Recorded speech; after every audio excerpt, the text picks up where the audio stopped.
Baka daw nagpakasal sa US si Kim at si Pao. And eto na daw ang kanilang fruits of labor. Matanda naman na si Kim. Malaki na siya. Ano naman kung buntis? Usap-usapan na si Kim Chiu daw ay parang may tinatagong baby bump. Ano naman? Ano naman? Kayo talaga? Baka ano lang, makaisip lang, makagawa lang ng usap-usapan. Well, actually, ang sabi nila, baka naman ano daw, baka naman siya ay bloated lamang. Ganon, di ba? Baka bloated lang, baka busog lang siya nung time na yon. No, dun sa may nakitang parang may kumakalat na picture, ganun. O baka nga AI siya, ganyan. Hindi natin alam. Pero syempre, ang mga netizens, ang mga fans, ang mga tao, very quick to judge and quick to speculate. Dahil sabi nila, baka daw nagpakasal sa US si Kim at si Pao. Si Paolo Abilino. O baka daw nagpakasal na sila and eto na daw ang ang kanilang fruits of labor. Fruits of labor! Na kaya daw ganon. Parang baby ba? Parang buntis daw si Kim. Una sa lahat, kung sakasakali man, congratulations, Kim Chiu. Kung sakali, okay? Ngayon, kung hindi naman, di okay. As in like, super quick to judge. Eh, tsaka eto pa, matanda naman na si Kim. Malaki na siya. Ano naman kung buntis? Diba? Tapos yung babalita naman or yung nachichismis na posible na pwedeng maging tatay kung buntis man siya ay si Paolo Abilino. O pareho naman silang single. Pareho naman silang of ripe age. Ripe age? Diba? So bakit? Bakit ba napakamahadera ninyong mga tao kayo? Ha? Kapag ka nagbuntis, pinag-uusapan. Pag hindi pa buntis, pinag-uusapan din. Ano ba kayo? napaka judgmental. Lahat na lang. Tapos, kapag ka may napapansin, may pinag-uusapan, may issue, gusto, may sagot agad. Gusto magpaliwanag agad yung artista. Grabe naman kayo. Daig nyo pa yung boss kung manghingi ng sagot, I need answers, EOD. Ganon? Gusto i-clear kagad yung issue? Una sa lahat, okay, kung sakali man, hindi ko nakita wala akong nakitang photo or whatever. Kung malaki ang tiyan niya, hindi ba pwedeng busog lang? Ano rin kayo no? Yung pamantayan nyo rin sa pamantayan nyo sa katawan ng mga tao, dapat slim, dapat ganito, balingkinita ng katawan, hindi pwedeng tumaba, hindi pwedeng malaki ang tiyan, wala dapat double chin, hindi pwede. Hirap nyo i-please.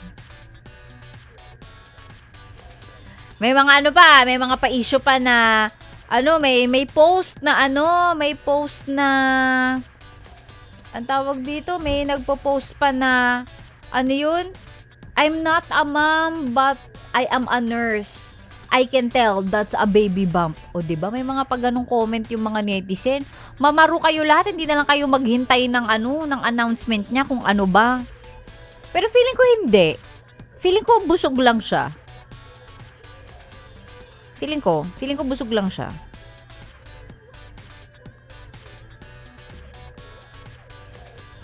Kayo masyado kayong bantay na bantay. Galit. Tingnan natin. Ano ba yung picture na Hanap tayo.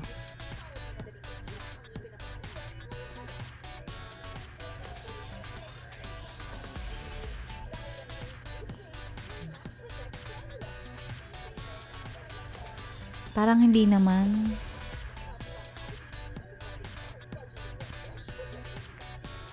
Ito yung kumakalat niyang picture. Ay, hindi video. Ito. Feeling ko busog lang.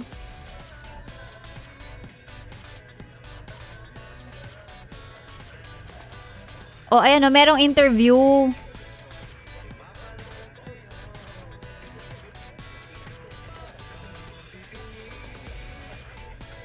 Busog lang siya, feeling ko.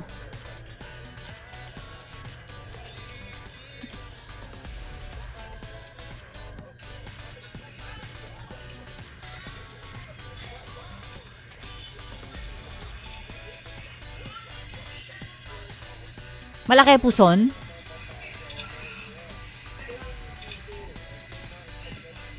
Ayan.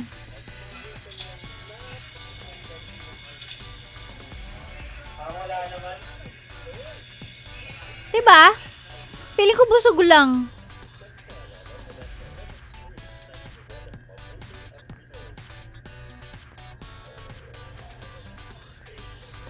Diba?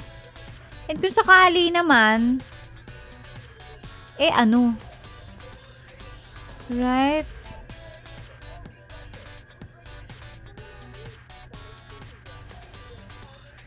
Tsaka yung iba mukhang AI naman yung iba.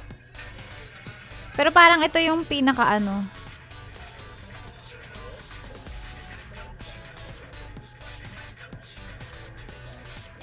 Bago ba to?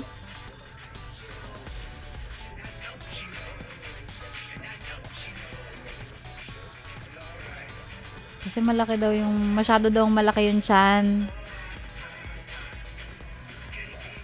Ang tagal naman, di ko makita eh. Feeling ko busog. Speculate kayo agad eh.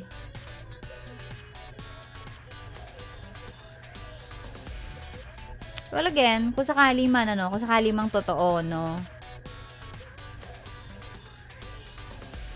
Wala naman sigurong problema. Oh. Oh, ito.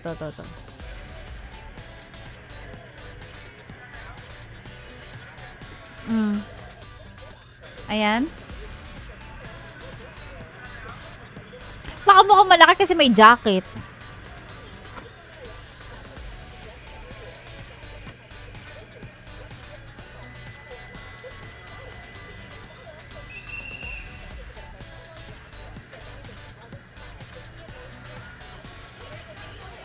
Parang busog lang. Ewan ko, baka hindi ako marunong tumingin.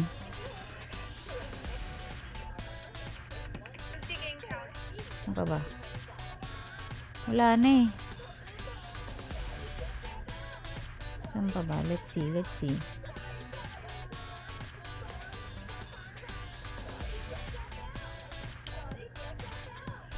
Yun pala yung mga popular searches eh. Ewan ko, di ko alam. Pero parang feeling ko busog lang siya. O baka hindi lang din ako masyadong ano. Hindi ako marunong tumingin.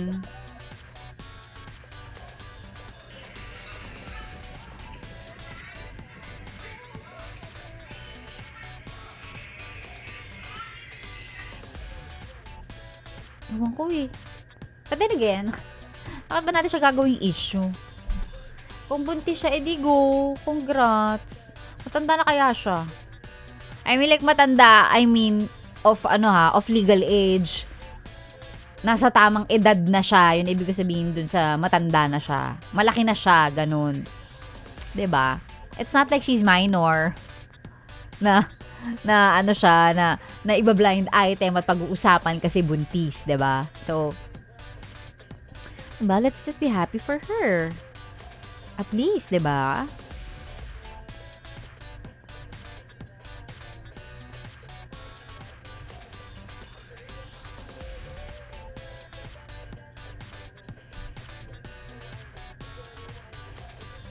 Kayo talaga. Basta may ma-issue lang. But yeah, kung sakali man, good for you, Kim. Ilaban mo yan. Ilaban!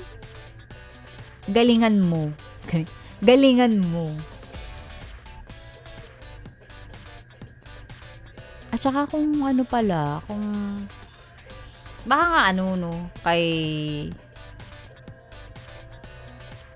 kay, ano ang tawag dyan? Baka nga kay ano yun? Kay Paolo Abilino. So, mukhang okay naman sila. So, go Kim! Congrats to you! Congrats to you! Congrats agad. Wala pa naman kino-confirm. Ano pang ginagawa mo dito, ha? Sinasabi ko na nga ba eh. Solid yes friend ka talaga. Dahil nandito ka na rin lang, sige na, mag-like at mag-comment ka na. Mag-subscribe ka na rin at i-click ang notification bell Para mapasali ka sa mga kalokohan namin. Bawal na bawal mag-no dito, ha? Kasi yes to yes!